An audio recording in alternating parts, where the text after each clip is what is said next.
Perasan tak, budak kecil dia akan marah kalau kita bantu dia untuk berjalan. Tapi bila dah besar, kenapa ramai orang dewasa yang takut untuk berdiri sendiri?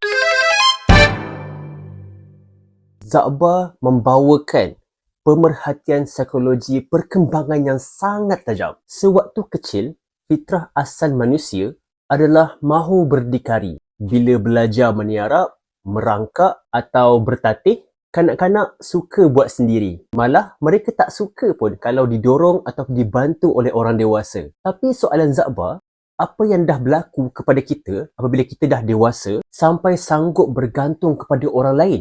Puncanya, sebab keyakinan diri kita telah dikikis sedikit demi sedikit. Asyik dilarang, terlebih dimanjakan dan diajar untuk penakut mengambil risiko.